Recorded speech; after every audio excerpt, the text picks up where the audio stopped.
Hi everyone, it's Kelly with Women for One, and I'm so excited today to be speaking to Deborá Prieto, founder of the Integral Heart Foundation, and a very new friend of mine, which I'm really excited that she's here in Seattle with us. She flew up from Guatemala last night, and she's staying with me for an incredible fundraiser and a celebration of Women for One tomorrow. So welcome. Thank you. It's an honor for me to be here. I'm very excited. Yeah.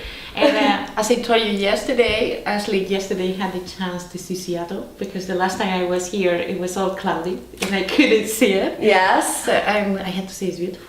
It is beautiful. There's nowhere more beautiful than Seattle when you can see it. And we've had an incredible summer. So today we're going to talk about Deborah's journey. And I think, as you know, it's really important to discuss where all of us, and we're focused on women, have come from and how that transformation happened for her to manifest something so as beautiful as Integral Heart Foundation with her husband Mick in service to the world. So that's what we're going to be talking about today.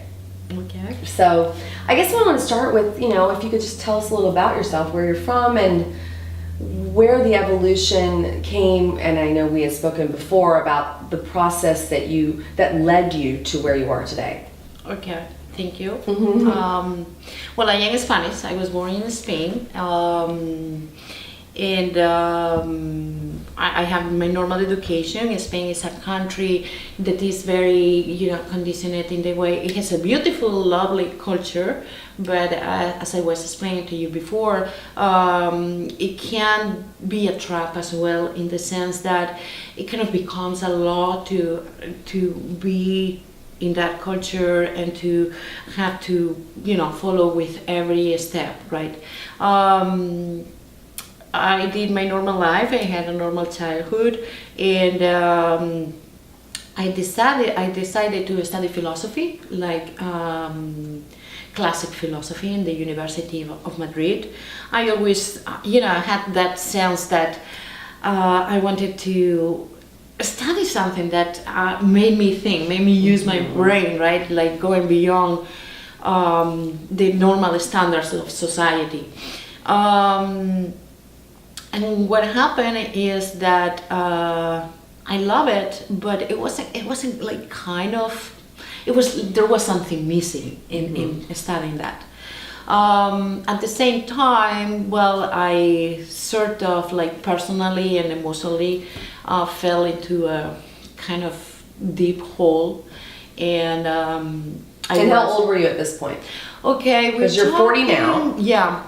So let's say from I was 15, I began playing with drugs. Mm-hmm. And but it was just like, like the normal like little join and a party on the weekends or a birthday or something like that. But then later on, some years later, it became something more serious, and it just kept growing. And at the time I was 31, I reached a point in which I had to make a choice about my life because I was completely dysfunctional at that moment, and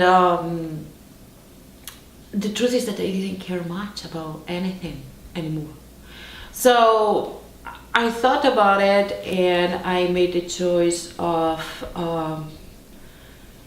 continue to live but clean this time. And wait, what made you make that choice? Because I think we all are in a situation in our lives, we hit a turning point, we hit a place where we're ready to either make a change or even go down the path further until we self-destruct. So what do you think it was for you that made you make that choice in that moment? Well, my path to self-destruction was already very clear at that point, that choice was pretty clear. So the choice that actually arose was the opposite. Like, why if I take another path?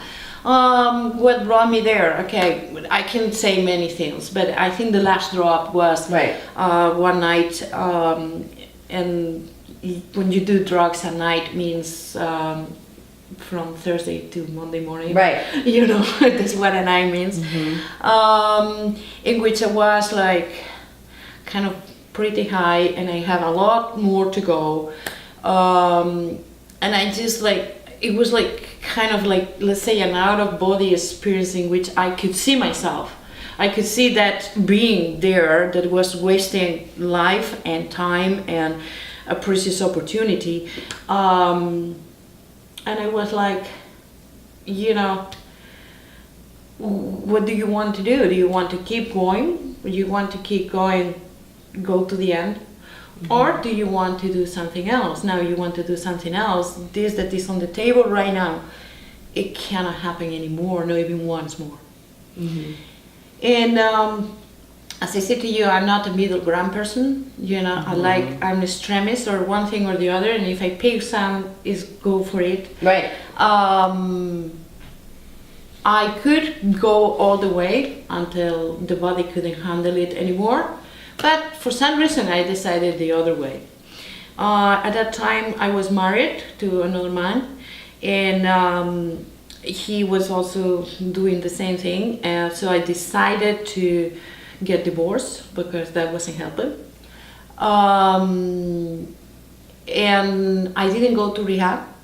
I decided to simply get completely away from all I knew until that day. I couldn't see my friends, I couldn't visit the normal place. So you started a whole new chapter. Yeah. I pretty much was on my own, on my house, and there was this place, as you know, my husband is Irish, and this was on February the 2nd. I don't remember the year. I know I was 31 at that time, but I began going when I wanted to go outside to this new place. It was an Irish pub, very nice, nothing to do with drugs. And a month and a half later, St. Patrick's Day, I met Mick. And he's Irish, that's perfect. He's Irish. And it was from that point that he actually was coming. He was a student of Andrew Coyne at the time, and he decided to move to Europe to write a book. And he was living in Portugal, and we started dating. And he was actually the one who introduced me to practice, right? And when you're talking about practice, you're talking about spiritual practice, not just theory. As I can tell you, I studied philosophy before, but that was very intellectual. I could actually begin to digest what all of that meant. So we began reading authors.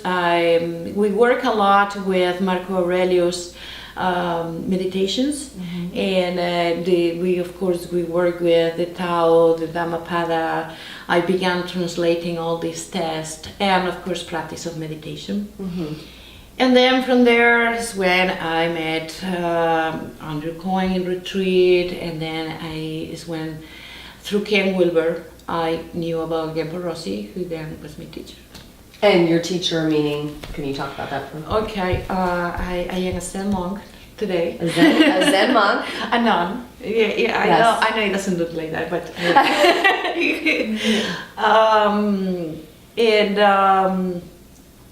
it was years of practice. I have what I call a Dharma family. I'm very happy of that. And pretty much, I heard a sensei saying this once, and it was, he said that when he just studied philosophy, it was like going to a restaurant and reading the menu and knowing everything that is in the menu. Just reading it, but not eating it. Yeah, every ingredient, everything, but you never try a dish. Right. So when you enter practice, you have to eat the whole menu, whether you like it or not. So it was kind of, it was very important for me also, in order to work with the ego and all of that is so difficult to go through. So you did a lot of personality maturing and really looking at yourself a lot to understand the past choices you had made. So then, moving forward in your professional life, how can you just tell us how you came to create Integral Heart Foundation? Okay, my husband wrote a book, and the book is called The Uncommon Path, and it's about spirituality. He tried pretty much to put together Kim Rossi, Big Mind, King Wilbur, Andrew Cohen. Pretty much all we have been learning together, and actually it was a good journey because we work on it together. That's great. We had many discussions overnight about the book and what my teacher would say, what your teacher would say. It was like kind of fun. And this is 2009, and this is the year in which the book was launched. And these 2 weeks in August in the States, in which everything like kind of shuts down, and we were working very hard in the book and in the publicity and in all this. So I told Meg, I said, I need 10 days without looking at a computer. Right, just to check out, to unplug, like we all do need. We thought about going to Europe, but if you include the jet lag, it wasn't enough. It wasn't worth it, yeah. So we had this friend at the Zen Center who said, well, I have a house in Guatemala. Oh. It's like, okay, so we never thought about it. So the first time we went to Guatemala, we went purely on vacation. Holidays. Yeah. It wasn't about saving the world. It wasn't about being Mother Teresa or anything like that. And Antigua is a UNESCO place. It is it's really beautiful. It's very colonial town. But Antigua has nothing to do with Guatemala. Antigua is a bubble. Okay. It's an oasis, right? It's where all the tourists go. Okay. Once you leave Antigua, 2 miles, it doesn't matter what direction, then you find Guatemala. So the first days we stay in there, and then we rented a car, and there is when travel came. For me, it was very, very hard to see the poverty that was going on. And it's not like poverty that we see in the U.S. It's different. I mean, I know that because I've experienced it. I've lived in India. I've been around third world countries. And if you haven't been, you don't get it until you go, what it's like. Yeah, no, because it's like how they don't get what we experience here. It's just a different reality. No, and we will see it tomorrow, because if we have your kids, for instance, or other children that can, and the kids, sometimes they don't have a context when they answer the questions, because they have no idea what is going on in here. And in here, they don't have idea what's going on in there. So it's kind of, but it's interesting.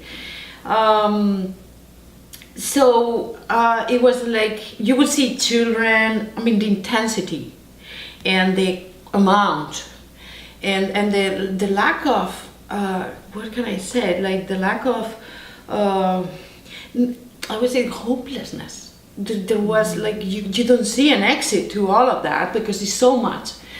And children like this, like walking on the road with no shoes, carrying stuff like wood or potatoes or whatever they were doing. It was for me, it was really hard. It was disturbing. It was really hard. And I actually had a couple of days in which I went through a crisis. And what happened is that I say, okay, what do I do now? Do I go back home? I sit in my couch, I watch TV, and I forget about the whole thing. And on the other hand, can I do that? Can I actually, like morally, I'm going to be able to do that? So this was in August, and we were living in Antigua, in Guatemala, in December in the same year. So you made a choice to move to support the children and families. Because our work was pretty much had to do with coaching and this kind of stuff, and all you need is internet, really. Right. You can do it from anywhere in the world, so you don't have to be tied to a particular place to do your job. So we said, why don't we like do more intensity work in the first days of the week and then just volunteer? Right. And our intention at the beginning was to be volunteers, but then people began sending us money. Right. So we said, okay, why don't we ourselves decide what to do with the money instead of giving it to somebody else? Right. And and then we can give feedback to these people, and we can begin doing connections. Connections meaning one of the things that we don't want to do is that if you donate for one kid, I don't want nor you or my kids to have a relationship with a bank account. Mm-hmm. There is a heart in this side, there is a heart in this side. I want these people to connect. I want them to know of what each other. To understand, and yeah. I want that kid to know that there is somebody here that actually cares in the world that cares about him. Mm-hmm, or her. And I want this person in here also to know that that kid actually loves them.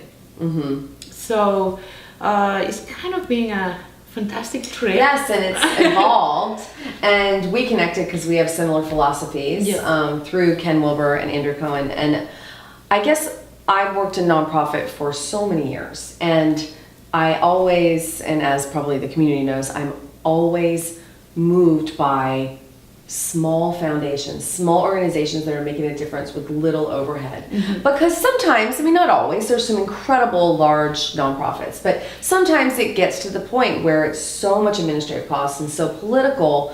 I personally am moved by the smaller foundations, such as my friends Anna's Angels, I just did, and Soul Illumination in Seattle, and yours. So I joined their board, and I truly believe that what I love about your intention is that you're not just saying, just sponsor a child, which is wonderful. You're teaching, you're educating those children to shift their perspective, that they aren't victims, that they are empowered. Someday they can shift their culture of poverty and the cycle of poverty. It's not just about here's some money so you don't starve, and here's some money so you can get education. It's a holistic system of educating from that heart space, and I think that's the future of our world. Yeah, and the sponsorship goes to their careers of choice. They can study wherever they want. They don't have to. I don't tell anybody. So they're empowered. Yes, they are empowered,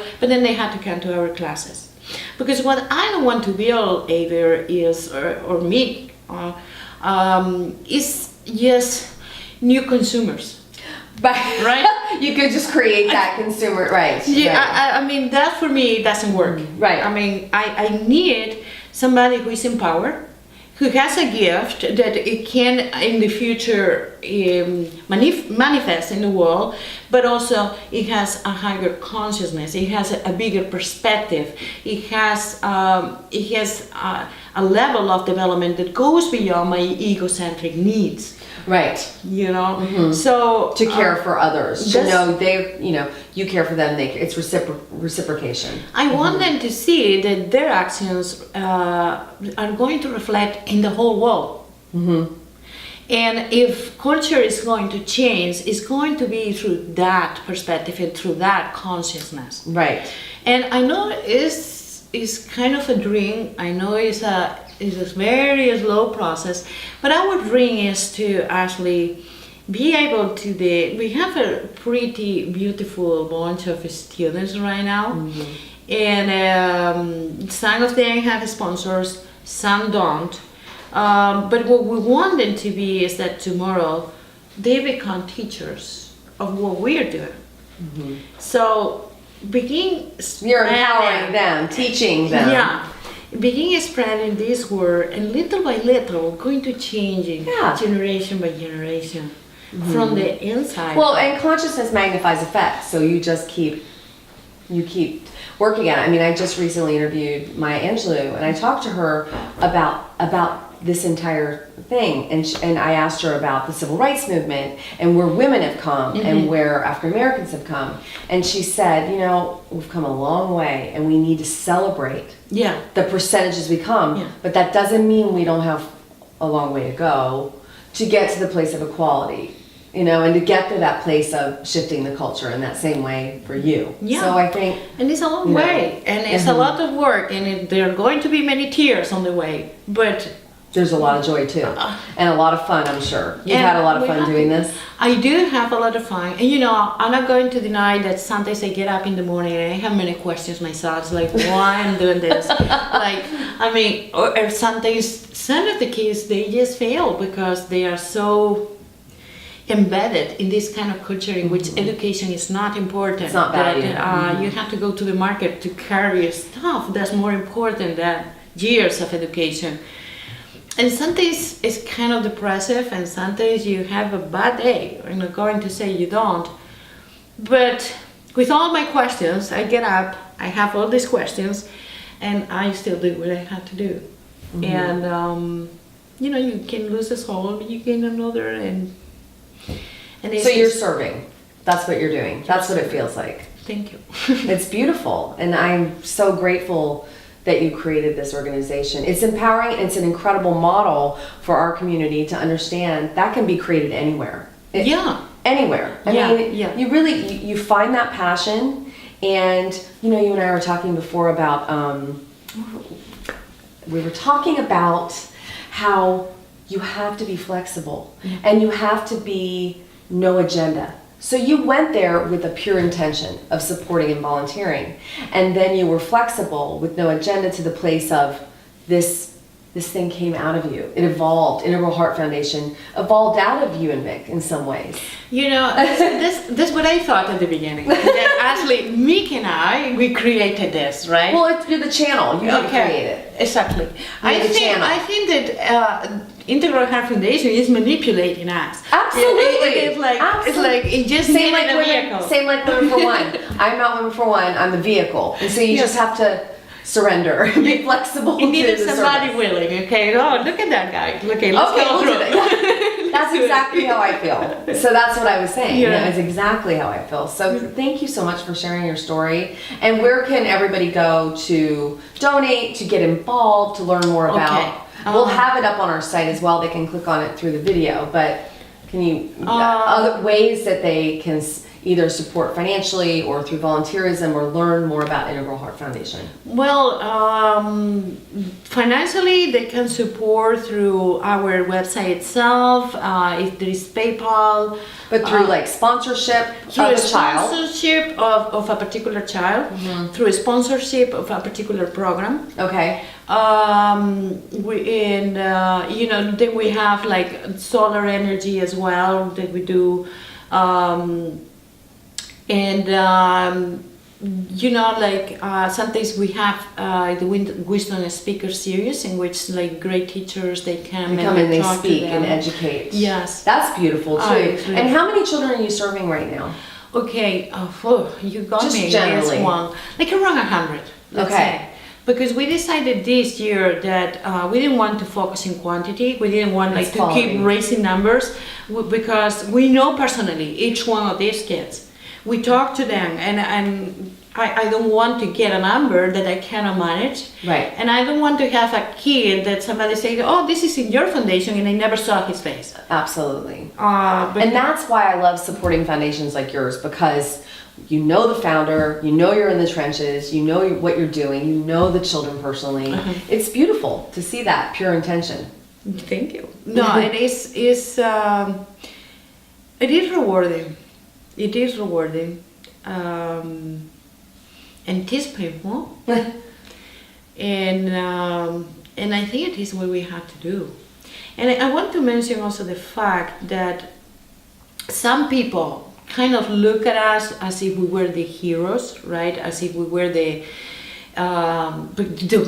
guys who are doing this. But how I see the Integral Heart Foundation is like a machine. Like you have an engine in your car, right? Right. And if you lose like a little piece, it may not work, right? Right. So I see this as a big family in which we are there, okay, we are the faces. That's of right. it. But every little piece is needed for the machine to work. So I am as important as you are in this case, or as a small donor, Or as a child that's learning. the child who is learning. And some people, they donate like a small amount of money because it's what they can. And it's perfect. And is if they cannot more, and is as important as the big machine. That's the big part of it. That's right. So I want to mention this that we are here, but we are the faces, but everybody's important. Absolutely. Well, thank you so much. It was so good to talk to you. I appreciate it. And I'm Thank you for having me. really excited. Thank you everyone for watching, and go to integralheartfoundation.org, correct? Correct. Okay. See, there is another one which is shorter, right? It doesn't mean anything, just in case you ask, because everybody asks. It's just shorter, and it's info@celf.org. Great. It's just short. Thanks everyone. Have a great day.